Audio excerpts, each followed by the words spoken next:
Assalamualaikum, bersama saya pada hari ini Muhammad Bisa selaku moderator bagi sini. Dan dalam forum ini enam orang bersama saya, 6 orang panel yang datang dari pelbagai latar belakang yang berbeza, yang mana merupakan cerdik pandai belaka. Izinkan saya untuk peringatan para panel, iaitu panel yang pertama Cik Fatini, panel kedua Cik Alisa, panel ketiga Cik Eza, panel keempat Cik Aisyah, panel kelima Cik Khairunisa, dan akhir sekali panel keenam Cik Syakira. Sebelum kita ataupun saya meneruskan perbincangan forum kita pada hari ini, ada baiknya jika saya memberi sedikit pengenalan atau dari segi boleh dikatakan juga sebagai mukadimah forum pada kali ini, iaitu apakah intipati forum kita pada hari ini, apakah yang cuba disampaikan dalam forum kita pada kali ini. Forum pada hari ini kita akan membicarakan tentang sebuah wacana yang telah dipilih untuk diperbincangkan oleh para panel dengan lebih teliti dan lebih mendalam lagi. Dan wacana yang telah dipilih adalah berkenaan penagihan dadah dan apakah peranan orang terdekat, bagaimana cara orang terdekat dapat menghulur bantuan ataupun membantu penagih dadah ini untuk bebas dan pulih dari kemelut najis dadah ini. Dan dalam wacana ini juga, bila saya dapati, bila diteliti balik dengan lebih perinci atau dengan mendalam, ia mempunyai aspek-aspek linguistik yang boleh dibahas, seperti variasi bahasa, koheren, kohesi, andaian dan inference, maklumat yang tidak berlawanan, serta kelainan bahasa Inggeris dan bahasa Melayu. Dan tanpa membuang masa, saya teruskan forum ini dengan mengajukan soalan untuk panel yang pertama, iaitu Cik Fatini. Apa khabar Cik Fatini? Baik, Encik. Okey, baiklah Cik Fatini. Seperti yang kita tahulah Cik Fatini, dalam sebuah wacana ia mempunyai penggunaan bahasa-bahasa yang berlainan atau boleh dipanggil sebagai variasi bahasa. Menurut Cik Fatini sendirilah, apa yang sebenar-benarnya yang dimaksudkan dengan variasi bahasa ni? Boleh Cik Fatini jelaskan? Baiklah, terima kasih Encik Amal kerana mengemukakan soalan tersebut. Dengan ini izinkan saya menerangkan apa itu variasi bahasa. Jadi variasi bahasa membawa maksud bentuk bahasa yang berbeza bagi maksud yang sama berdasarkan situasi tertentu. Ia juga bermaksud kepelbagaian bahasa yang ditentukan oleh faktor teknikal bahasa, iaitu sebutan, kosakata dan juga tata bahasa. Variasi bahasa ini pula akan dibahagikan kepada dua, iaitu variasi bahasa rendah dan variasi bahasa tinggi. Variasi bahasa tinggi digunakan dalam situasi rasmi dan dipelajari secara formal. Variasi bahasa rendah pula digunakan dalam situasi tidak formal dan dipelajari daripada keluarga dan masyarakat bahasa berkenaan.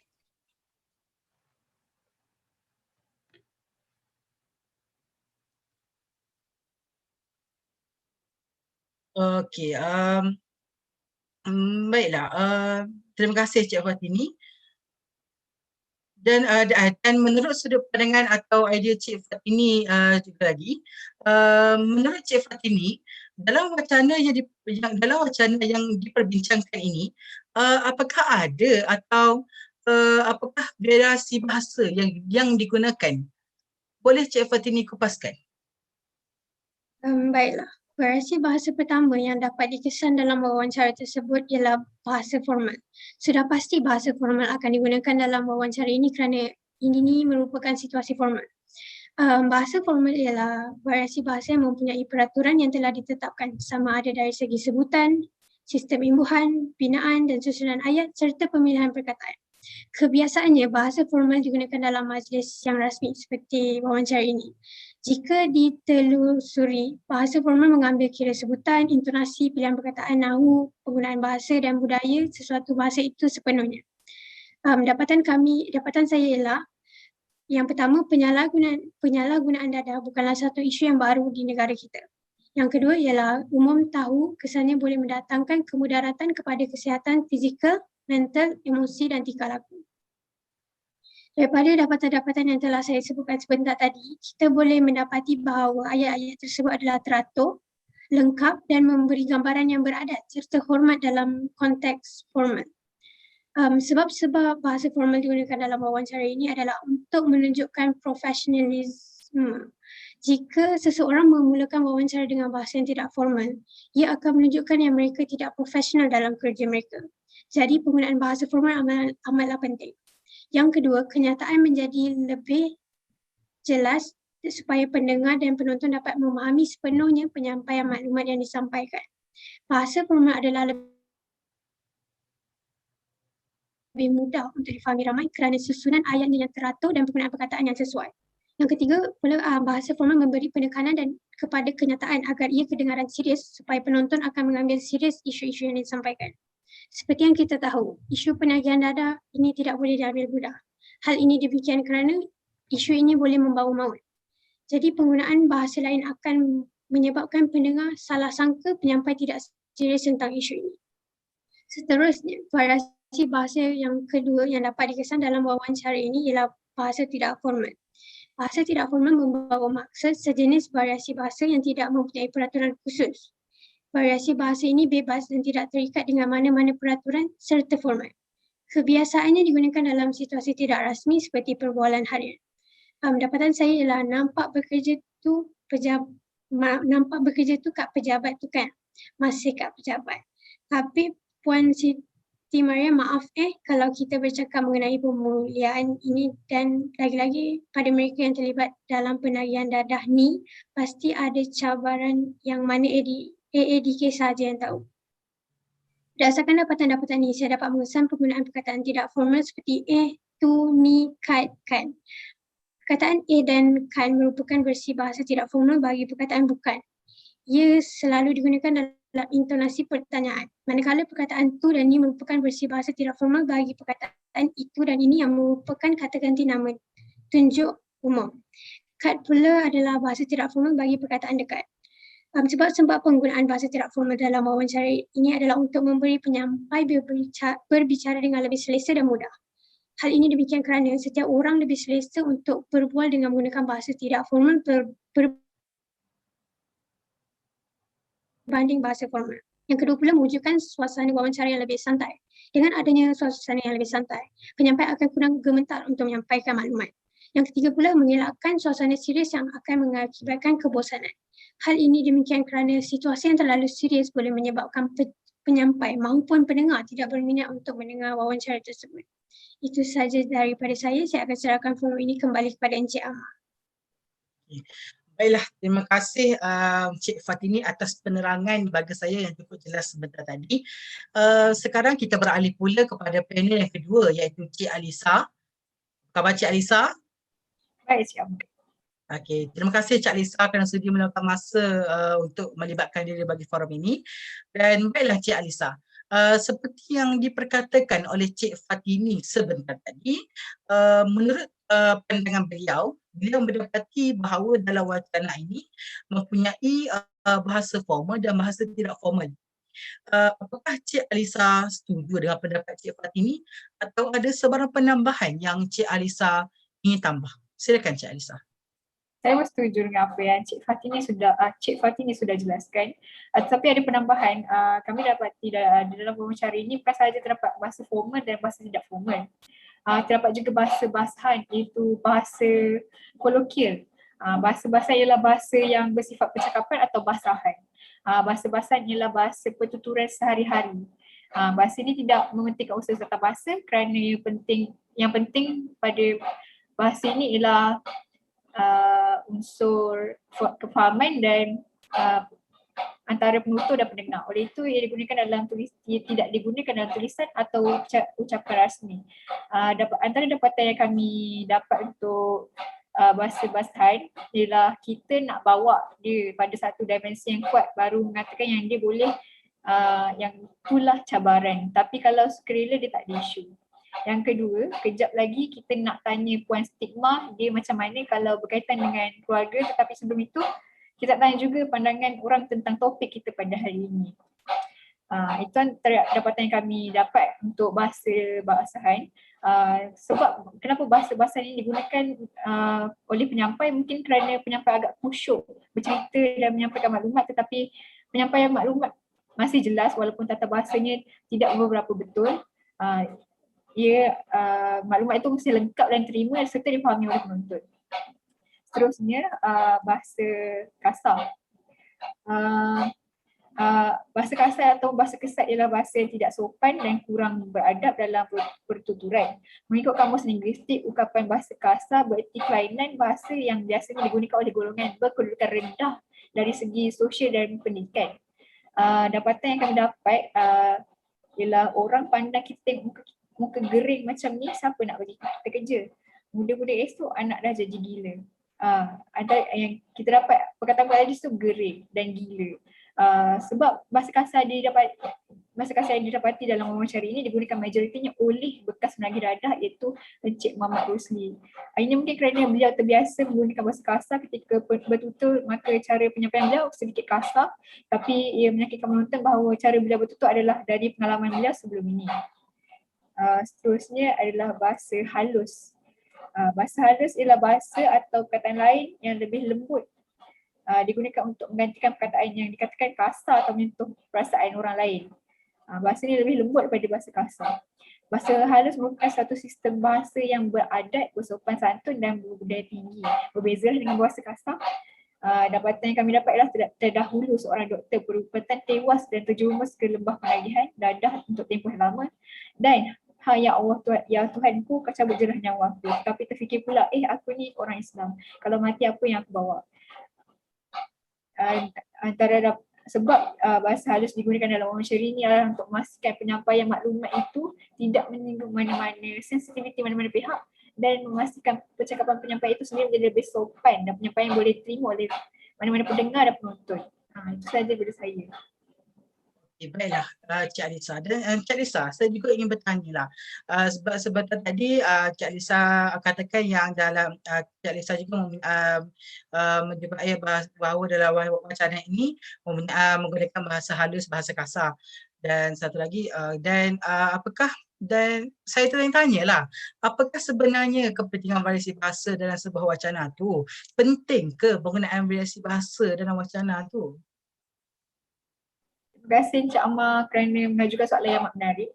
Kepentingan variasi bahasa pada wacana ini adalah bentuk, ia adalah untuk memberikan kelainan dalam bentuk bahasa untuk situasi tertentu. Variasi bahasa juga penting kerana ia dapat menentukan status sosial, latar belakang dan budaya seseorang. Bahasa ini juga memberi kelonggaran kepada penuturnya, bukan sahaja betul dalam bahasa formal seperti yang Cik Fatini jelaskan tadi. Tapi kita juga ada bahasa tidak formal, basahan dan halus. Itu antara kepentingan variasi bahasa yang boleh saya jelaskan. Okey, baiklah. Terima kasih Cik Alisa atas penerangan tadi. Dan saya bagi saya ia sudah cukup jelaslah untuk bagi aspek variasi bahasa. Dan dari sudut pandangan Cik Fatini dan Cik Alisa, saya dapat menyimpulkanlah bahawa variasi bahasa ni mempunyai kepelbagaian. Penggunaan variasi bahasa dan wacana akan menunjukkan kepelbagaian dalam wacana tersebut.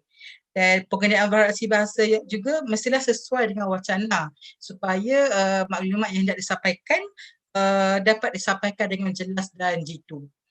Okey, baiklah. Sekarang izinkan saya untuk meneruskan forum ini dengan mengajukan soalan seterusnya kepada Cik Eza. Boleh Cik Eza? Boleh. Okey, baiklah Cik Eza. Menurut pengetahuan saya lah Cik Eza, saya dapati dalam wacana ini memerlukan koheren. Tapi tanpa koheren, wacana tersebut boleh dikatakan tergantung atau tiada makna yang jelas. Dan menurut saya juga koheren ini adalah elemen yang penting dalam sebuah wacana. Betul ke Cik Eza, dan kenapa dan apakah sebabnya? Boleh Cik Eza jelaskan? Terima kasih kepada Encik Amar kerana menunjukkan soalan yang sangat baik. So, sebelum saya membincangkan dengan lebih mendalam tentang koheren ini dan sebelum saya menjawab soalan Encik Amar tadi, adalah lebih baik jika saya menerangkan apakah itu koheren terlebih dahulu. So, koheren ialah perkaitan antara perkaitan atau kesinambungan idea antara satu bahagian dengan bahagian yang lain dalam sesuatu wacana bagi untuk menghasilkan wacana yang lengkap dan mudah difahami oleh pembaca atau pendengar. Jadi kepentingan itu telah jelas bahawa koheren ini menyebabkan artikel atau wacana tersebut tanpa koheren. Ia akan menyebabkan sesuatu artikel atau wacana tersebut tergantung, berterabur dan sukar difahami oleh pembaca dan pendengar. Okey.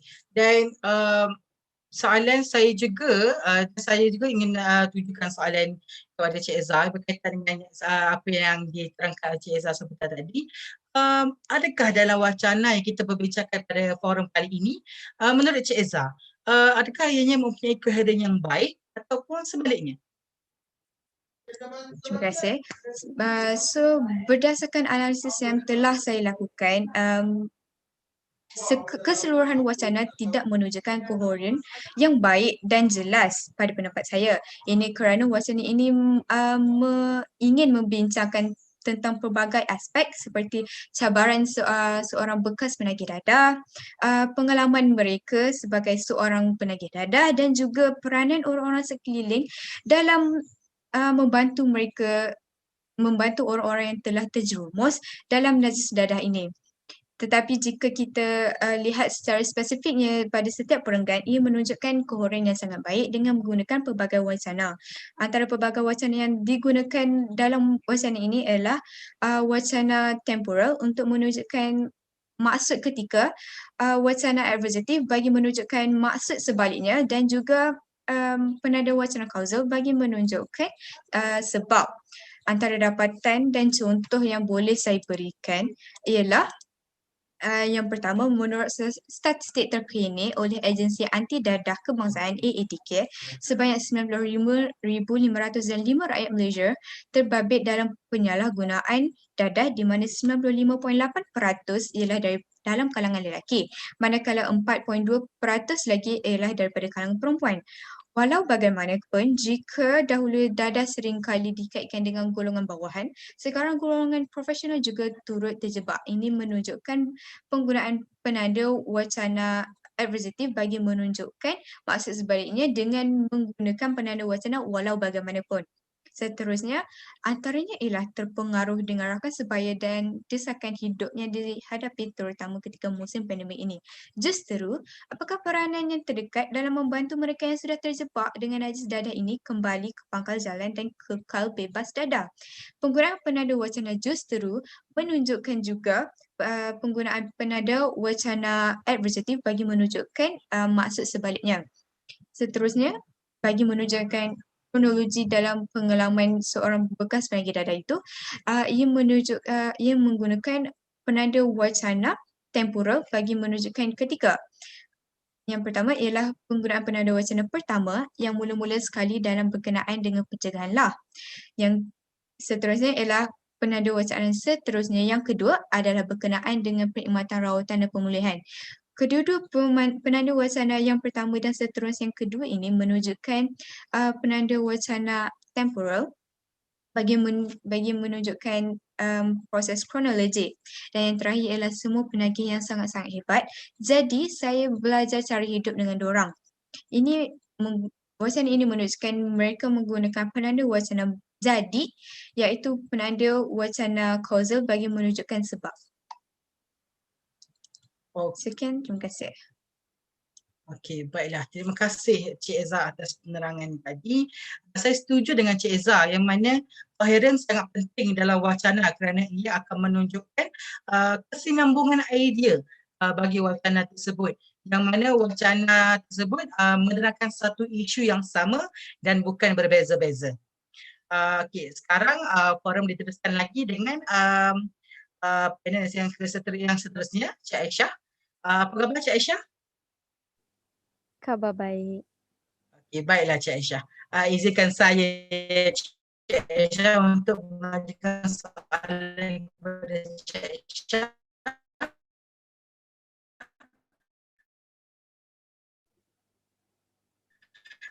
Yang mana berkait sebenarnya sebenarnya saya sendiri kurang faham akan kohesi. Silakan Cik Aisyah. Silakan Cik Aisyah. Maaf, moderator, boleh ulang balik soalan tadi? Tak berapa jelas. Okey, saya ingin mengajukan soalan kepada Cik Aisyah yang mana berkaitan dengan kohesi. Sebenarnya saya sendiri juga kurang faham akan kohesi. Jadi boleh Cik Aisyah jelaskan atau beri penerangan dengan lebih terperinci akan maksud kohesi yang sebenar-benarnya. Silakan Cik Aisyah. Okey. Terima kasih kerana memberikan saya laluan untuk menerangkan tentang aspek kohesi. Baik, kohesi bermaksud hubungan antara ayat dengan ayat dalam sesebuah wacana sama ada dalam strata gramatikal atau strata leksikal. Keserasian hubungan ini dapat dilihat melalui hubungan antara suatu perkataan, frasa atau ayat dengan perkataan, frasa atau ayat lain dalam wacana yang sama. Okey. Baiklah, berdasarkan wacana yang telah saya analisa ini, saya dapat mengatakan bahawa wacana ini bersifat kohesif. Walaupun ada banyak isu yang dibincangkan antara pengacara Farid dan Fatin bersama dengan tetamu-tetamu yang dijemput, mereka cuba mencabangkan semua isu yang dibincangkan di bawah satu skop yang berkaitan dengan dadah seperti perkhidmatan yang ditawarkan oleh AADK, peranan orang sekeliling dalam membantu pemulihan penagihan dadah, cabaran yang perlu dihadapi oleh bekas penagih yang cuba pulih daripada ketagihan dadah, apa yang menyebabkan seseorang penagih mendapatkan kesedaran untuk berubah dan cara yang sesuai bagi seseorang penagih untuk pulih daripada ketagihan ini. Okay, sekarang saya akan menerangkan satu persatu dapatan yang saya dapat daripada wacana ini. Yang pertama sekali, berkaitan dengan perkhidmatan yang ditawarkan oleh AADK. Baiklah, topik ini diterangkan oleh Puan Siti Mariam iaitu pengarah bahagian rawatan perubatan dan pemulihan AADK. Beliau berkata, sebenarnya AADK ni dah lama menawarkan perkhidmatan pencegahan dan rawatan dan pemulihan. Okey, petikan pernyataan beliau sebentar tadi mengandungi kohesi leksikal. Kohesi ni boleh dikenal pasti melalui penggunaan morfologi pencegahan, rawatan dan pemulihan yang merujuk kepada perkhidmatan yang ditawarkan oleh AADK. Yang kedua pula, berkaitan dengan peranan orang sekeliling dalam membantu pemulihan penagih dadah. Saya akan bacakan petikan pernyataan daripada Puan Siti Mariam lagi.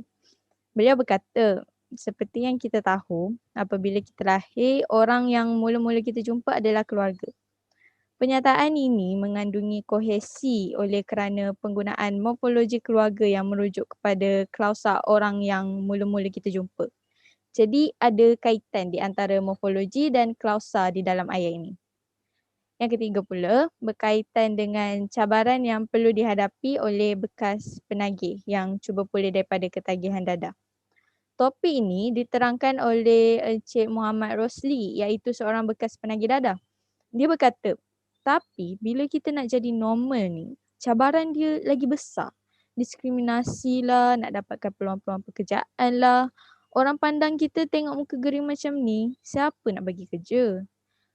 Okey, berdasarkan petikan pernyataan daripada Encik Rosli, saya dapat mengenal pasti kohesi antara ayat dengan ayat melalui penggunaan morfologi cabaran pada ayat pertama.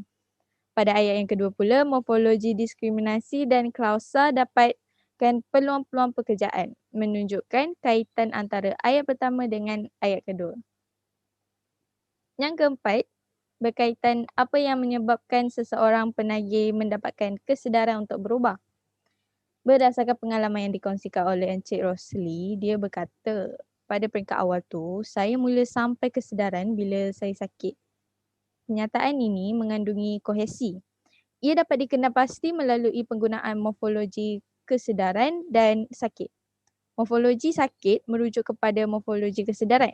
Sakit itu adalah apa yang membuatkan Encik Rosli tersedar untuk berubah. Dan yang akhir sekali, berkaitan cara yang sesuai bagi seseorang penagih untuk pulih daripada ketagihan ini. Mengikut pengalaman Cik Rosli, dia ada berkata, saya kena cari penagih yang dah pulih untuk membantu supaya dia boleh nasihatkan saya.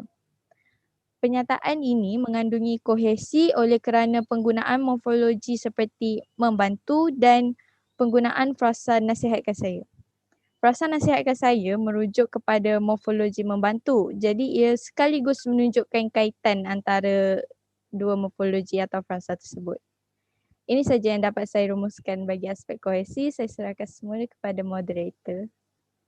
Okey, baiklah. Terima kasih Cik Aisyah atas penjelasan sebentar tadi.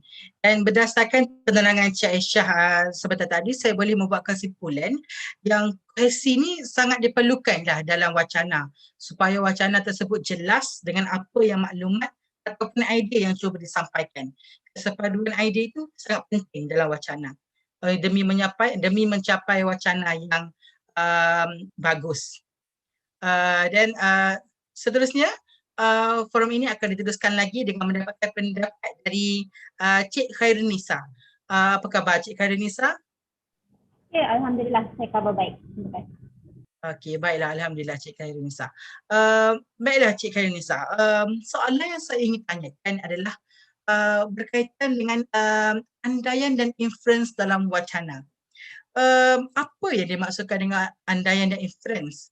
Boleh Cik Khairunisa jelaskan sebab saya yakin yang mana masih ada yang tidak faham atau kurang faham akan andaian dan inference ini. Boleh Cik Khairunisa jelaskan?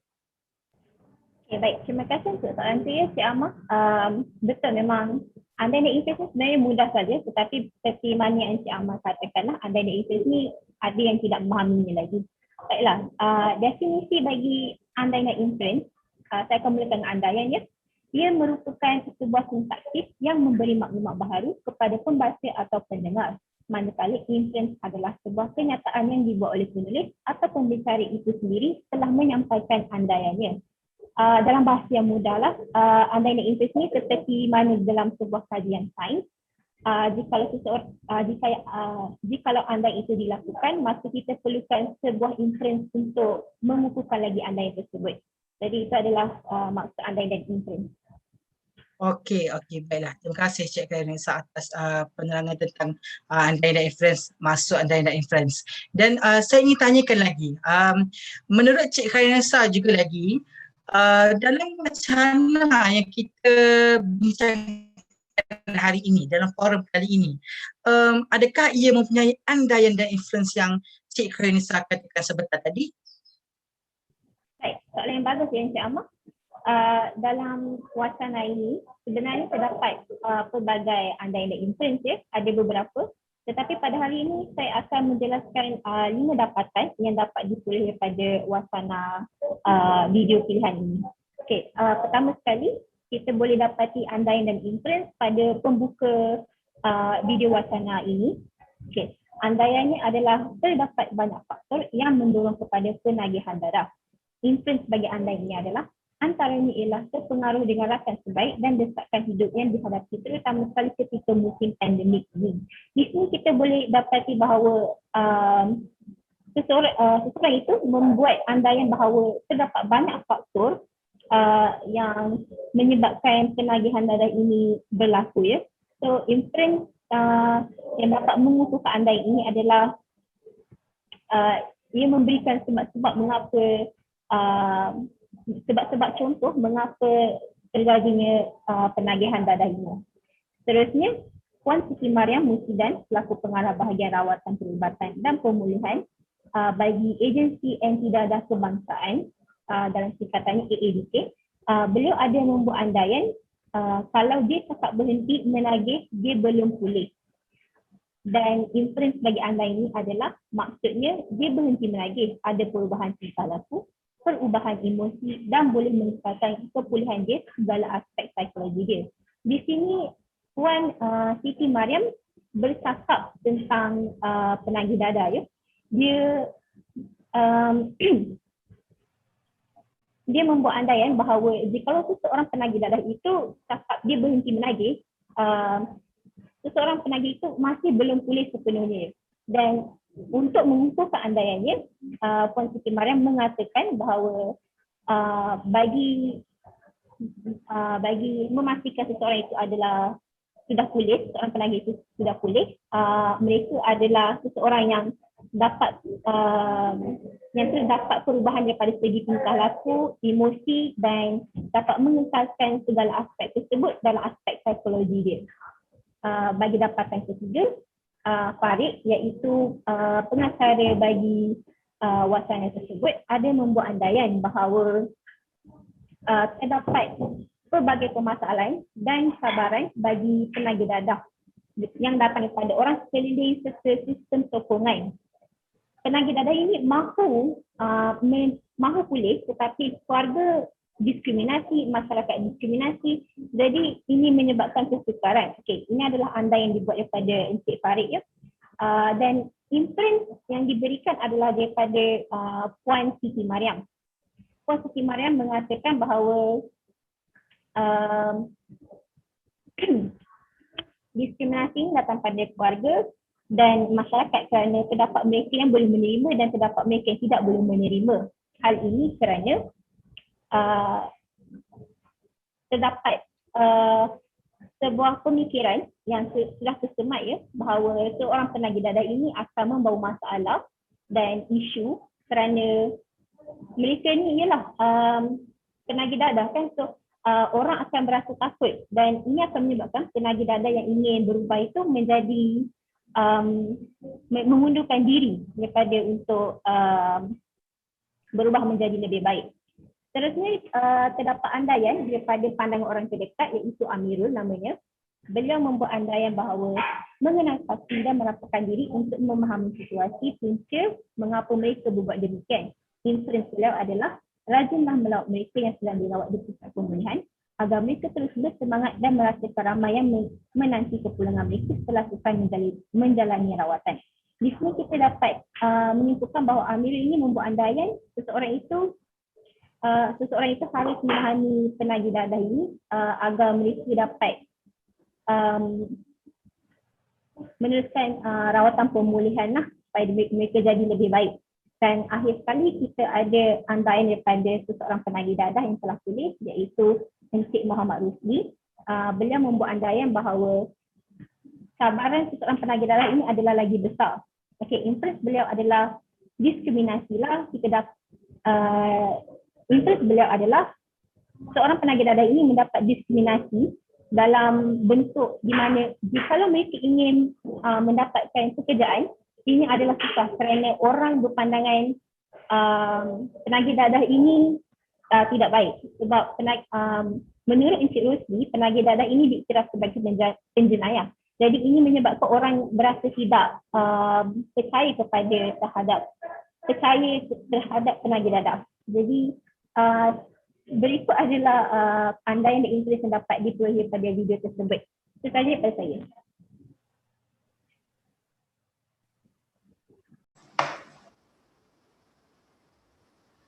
Okey, baiklah. Terima kasih Cik Nisa atas penjelasan sebentar tadi. Dan menurut sudut pandang Cik Nisa akan aspek linguistik andaian dan inference, sebentar tadi saya dapat menyimpan andaian yang ada ini dilengkapi dengan inference. Jadi segala pelanya. Dan okey, baiklah, dah seterusnya forum ini diteruskan lagi dengan kita beralih kepada panel yang seterusnya iaitu Cik Syakira. Baiklah Cik Syakira, bersedia dengan soalan?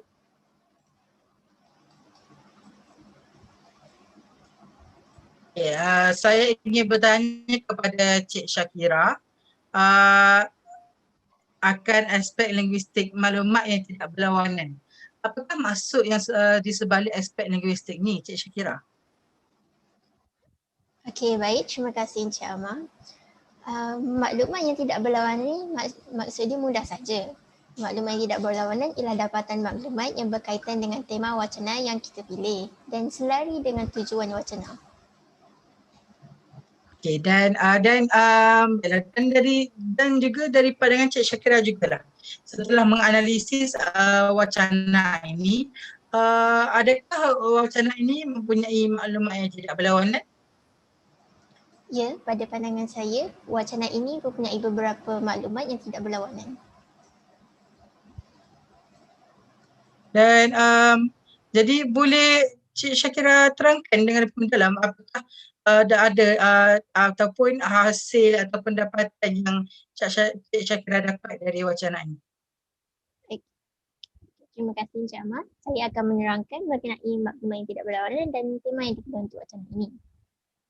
Untuk pengetahuan semua, tema merupakan dasar atau asas sesuatu wacana, karangan atau perbicaraan. Tajuk wacana yang kami pilih adalah penagih dadah peranan orang terdekat dan temanya ialah peranan orang sekeliling mencegah penagihan dadah. Mengapa saya mengatakan tema wacana ini peranan orang sekeliling mencegah penagihan? Ini kerana wacana ini membicarakan apakah tindakan orang sekeliling seperti keluarga, rakan-rakan dan masyarakat boleh lakukan untuk membantu memulihkan penagih-penagih dadah. Dan dapat saya simpulkan bahawa tema pembentangan wacana hari ini adalah selari dengan tujuan wacana ini iaitu peranan orang sekeliling dalam isu penagihan dadah. Jadi dari tema ini dapat saya kumpulkan beberapa dapatan maklumat yang berkaitan dengan tema wacana. Dapatan saya yang pertama dan kedua ialah peranan orang terdekat apabila penagih dadah dikesan dan mahu dipulih iaitu memberi sokongan moral yang berterusan dan juga merujuk kepada badan atau agensi kerajaan yang bekerja, dekati mereka, fahami mereka, siasat dan teliti sejauh mana pelibatan mereka dalam najis dadah ini. Jangan dicela, jangan dihina. Bantu mereka. Sesungguhnya masih terdapat lagi ruangan dan peluang untuk mereka kembali ke pangkal jalan dan bebas dari najis dadah. Ayat ini saya petik dari kata-kata Puan Siti Mariam. Dan seterusnya, dapatan mengenal pasti dan merapatkan diri untuk memahami situasi dan punca mengapa mereka berbuat demikian. Rajinlah melawat mereka yang sedang dirawat di pusat pemulihan agar mereka terus bersemangat dan merasakan ramai yang menanti kepulangan mereka setelah menjalani rawatan. Dalam kedua dapatan ini, ia berkait terus dengan tema dan menunjukkan pentingnya sokongan orang terdekat untuk membantu memulihkan dan membebaskan bekas penagih untuk hidup secara normal dan pencegahan penagihan dadah seperti ibu bapa, adik-beradik, rakan-rakan dan masyarakat sendiri. Sehubungan dengan itu, semua pihak harus mengambil peranan dan menangani kes ini seperti ibu bapa dan rakan-rakan kepada pesakit yang banyak mempengaruhi gaya hidup mereka dengan memberi sokongan serta nasihat agar mereka dapat menangani isu ketegangan ini dengan mudah. Kerajaan juga sewajarnya menjalankan pelbagai inisiatif bagi membantu mereka seperti membuat institusi agensi yang bersesuaian dengan masalah mereka. Seperti yang kita tahu, tak serentak, suasana di sekeliling mereka juga penting untuk membantu mereka rasa lebih selesa dan berubah pada yang lebih baik. Dapatan yang ketiga ialah keluarga sendiri ada diskriminasi. Mungkin mak bapak boleh terima, mak boleh terima, ayah boleh terima, abang tak boleh terima, kakak tak boleh terima. Tapi yang ini dia kena memahamilah bahawa tanpa sokongan diorang, diorang tak boleh kembali kepada dunia asal. Dan bila kita tahu yang kadang-kadang masyarakat juga bila dia dah pulih, dia nak ada satu wawasan atau tindakan masyarakat. Masyarakat dah ada stigma dah. Dia ni mesti datang yang membawa masalah atau bila ada apa-apa isu dia akan cakap. Ini mesti orang dadah yang buat atau dalam bahasa kampung magian. Kata-kata ini saya petik daripada kata-kata Encik Rosli. Dapatan ini memberitahu mengenai stigma dan diskriminasi terhadap penagih yang ingin pulih. Sehubungan dengan itu, masyarakat tidak boleh memandang rendah kepada bekas penagih dadah kerana mereka masih mampu untuk berubah dan menjalani hidup mereka seperti biasa. Dengan adanya masyarakat tanpa diskriminasi terhadap bekas penagih, ini akan membantu mereka membina kehidupan yang lebih normal. Dapatan yang keempat, ulun tahu kesannya boleh mendatangkan mudaratan kepada kesihatan fizikal, mental, emosi dan tingkah laku. Penyalahgunaan dadah ini menyebabkan berlakunya penagihan dan bergantung hidup kepada dadah.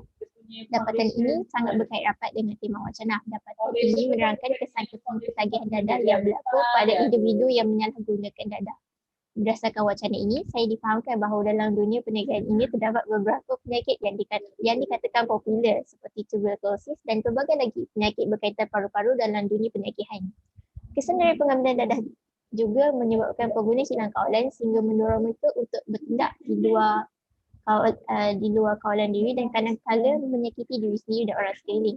Akhir sekali, dapatan yang kelima ialah terdapat banyak faktor yang mendorong kepada penagihan dadah. Antaranya ialah terpengaruh dengan rakan sebaya dan desakan hidup yang dihadapi. terutama ketika musim pendek ini. Dapatan ini berkaitan dengan faktor atau punca mengapa penagihan ini atau penyalahgunaan dadah ini boleh terjadi. Apabila faktor ini dapat dielakkan, kita boleh mencegah penyalahgunaan dadah dari terus berlaku. Oleh itu, anak muda sewajarnya dididik supaya memilih kawan yang sesuai agar tidak mendorong mereka dalam melakukan perkara yang tidak diingini, kerana anak-anak muda sangat mudah terpengaruh dengan rakan-rakan sebaik mereka. Berdasarkan hidup kuda bukan satu alasan bagi mereka untuk mengambil dadah. Mereka sepatutnya berfikiran lebih matang dan mencari penyelesaian yang lebih baik bagi masalah mereka. Daripada dapatan-dapatan yang saya dapati dari wacana ini, saya dapat simpulkan bahawa dapatan maklumat ini selari dengan tujuan wacana yang dibincangkan hari ini. Itu sahaja daripada saya. Sekian, terima kasih. Okay, baiklah, terima kasih Cik Syakira atas perkongsian sebentar tadi. Dan kesimpulan yang saya boleh lakukan berdasarkan Cik Syakira punya penerangan, saya boleh menyebutkan bahawa semua perkara dan maklumat yang dibicarakan dalam wacana ini, iaitu penagihan dadah atau dan apa peranan orang terdekat. Jadi sebelum kita mencapai kepada pengakhiran forum kita pada hari ini, saya ingin menunjukkan soalan kembali kepada Cik Eza. Cik Eza, terdapat satu aspek linguistik yang masih belum diperbincangkan, iaitu kelainan bahasa Inggeris dan bahasa Melayu. Dan menurut pengetahuan Cik Eza, boleh Cik Eza terangkan sedikit tentang aspek ini dan apakah dalam wacana ini mempunyai kelainan bahasa tersebut?